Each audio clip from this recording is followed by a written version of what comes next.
नमस्कार दोस्तों। आज हम बात करेंगे बाबर के बेटे और भारत के दूसरे मुगल बादशाह हुमायूं की कहानी के बारे में। हुमायूं का जन्म 1508 ईस्वी में काबुल में हुआ था। बाबर की मृत्यु के बाद 1530 में वह दिल्ली की गद्दी पर बैठे। उनके भाई काबुल के कामरान सांबर के अस्करी और अलवर के हिंदाल अलगालक प्रदेशों के शासक बने। हुमायूं का पहला युद्ध कलिंजर के किले पर था, जो प्रताप रुद्रदेव के अधीन था। इसके बाद उनका संघर्ष महमूद लोदी बंगाल, शेर खान बिहार और बहादुर शाह गुजरात से हुआ। 1530 में हुमायूं ने चुनारगढ़ पर आक्रमण किया और 1533 में बहादुर शाह को पराजित किया। 1548 में उन्होंने गुजरात के जूनागढ़ पर भी विजय प्राप्त की। 1299 में हुआ चौसा का युद्ध, जहां हुमायूं का सामना शेर शाह सूरी से हुआ।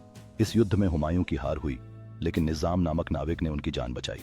इसके बाद 1540 में कनौज का युद्ध हुआ, जिसमें शेर शाह ने हुमायूं को फिर से हरा दिया। अब हुमायूं को देश छोड़कर भागना पड़ा और उन्होंने हमीदा बानो बेगम से विवाह किया।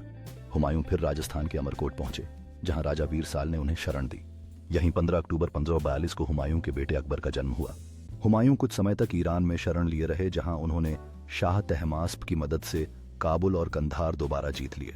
1550 में उन्होंने अपने भाई कामरान को हराकर उसे मार डाला। इसके बाद 1554 में लाहौर और 1555 में दिल्ली पर अधिकार किया। 1550 में सरहिंद के युद्ध में हुमायूं ने सूर्यवंश को पराजित किया, लेकिन 1556 में एक हादसे में दिल्ली के किले की सीढ़ियों से फिसलकर उनकी मृत्यु हो गई। हुमायूं का मकबरा दिल्ली में स्थित है, जिसे उनकी पत्नी हमीदा बानो बेगम ने बनवाया था।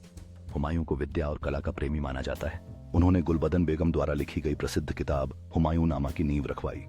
हुमायूं की शासनकाल के दौरान भारत में कला और संस्कृति का विकास हुआ। उनके शासनकाल ने मुगलों के लिए एक सांस्कृतिक और राजनीतिक पुनर्जागरण की शुरुआत की। हुमायूं के प्रभाव से मुगलों की पहचान और मजबूती में वृद्धि हुई। उनकी दृष्टि और नेतृत्व ने मुगलों को एक नया दिशा दी। हुमायूं की विरासत आज भी भारत की संस्कृति में जीवित है। उनकी कहानी से प्रेरणा लेकर नई पीढ़ियां ज्ञान और साहस की राह पर चलती हैं। हुमायूं की कहानियां और सांस्कृतिक प्रभाव आज भी जीवित हैं। उनकी कहानियां नई पीढ़ियों को प्रेरित करती रहती हैं।